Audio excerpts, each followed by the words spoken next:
As the hour drew near to his death, Jesus took his disciples to an olive garden called Gethsemane. Jesus wanted to spend some time in prayer with his Father to prepare for the pain and suffering he knew he was about to face. As they reached the garden, Jesus said to his disciples, "Sit here while I go over there to pray." Jesus took Peter, James, and John farther into the garden with him, and he became anguished and distressed. Jesus told them, "My soul is crushed with grief to the point of death. Stay here and keep watch with me." Jesus continued into the garden alone and bowed down, putting his face to the ground, and cried out his prayer. "My Father, if it is possible, let this cup of suffering be taken away from me.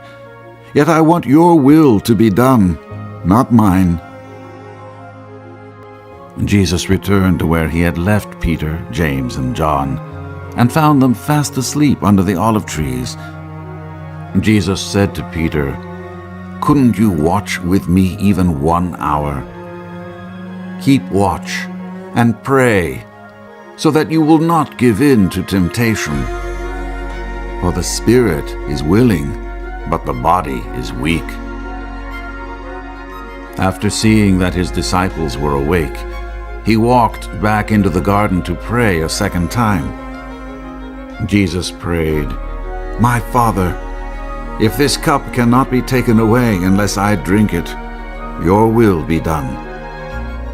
When he returned to his disciples, he found them sound asleep again, for they couldn't keep their eyes open. Jesus left them to pray for a third time. Jesus prayed the same words he had said before, but as he spoke the words, "Your will be done," for a third time, Jesus came to a place of trust. His sorrow and distress were gone, leaving him fully willing to give his life to save the world from its sins, as his Father had asked him. When he returned to the disciples who had fallen asleep again, he said, "Go ahead and sleep. Have your rest. But look, the time has come. Judas, my betrayer, has arrived to turn over the Son of Man into the hands of sinners."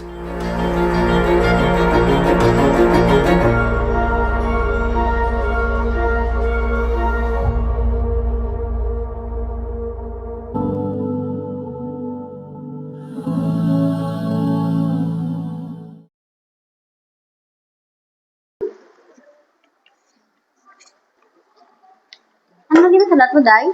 Assignment, wala kaya kayo mo out? Wala natulugan ko bilapyo. Pero mata-mata na the answer.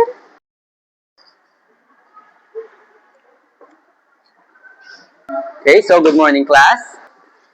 Good morning, sir. Okay, class, so please be seated.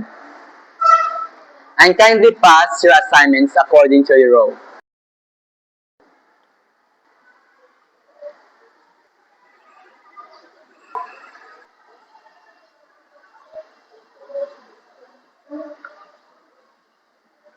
Excuse me, Rhea.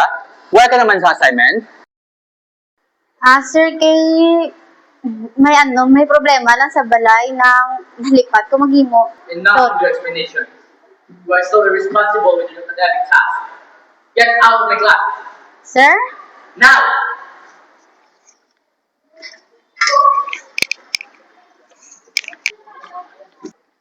Ano naman? Wala ka gatulok sa lagyan? Sorry, miss.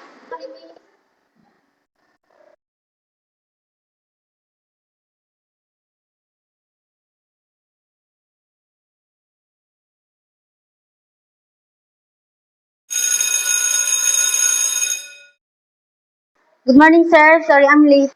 Rhea, I will not allow you to enter my class unless you can recall all of the things or lessons we tackled yesterday. Sir, pero sir, wala man ko kagapon, sir. Kaya nagdiretsyo ako sa balay, kaya masakit ako manghod. Ako mabantay. Again, I don't need to hear your lame excuses, Rhea. Just recall all of the things we discussed yesterday.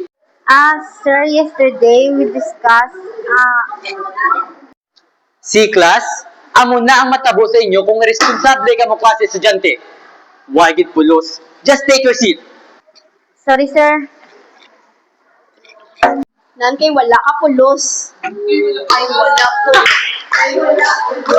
Class, keep quiet. Ay, wala gali opisina.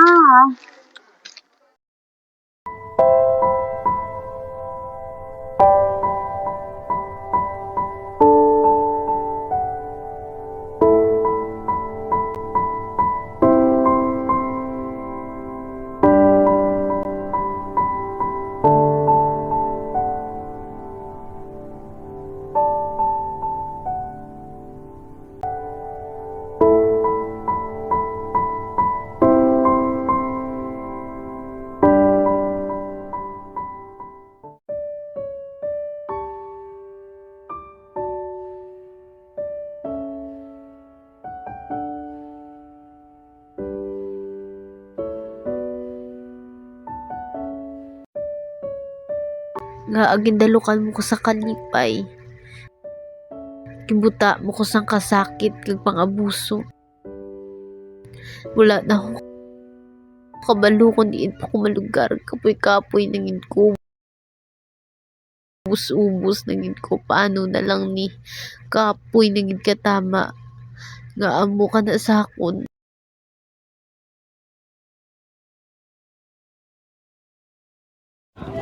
Miss, hindi ko ungod mabatian ang tanan ng mga hinanakit. Hindi kita kilala nay, pero parehas lang ta sitwasyon sa una. Galabot ko sa punto nga napamangkot ko kung tuod maging siya. Pero na-realize ko nga ginhatagan niya kita sa mabudlay nga sitwasyon. Ikabalo siya nga kaya ta nilang pupason. Salig na sa iya, miss. I-surrender lang tanan sa iya.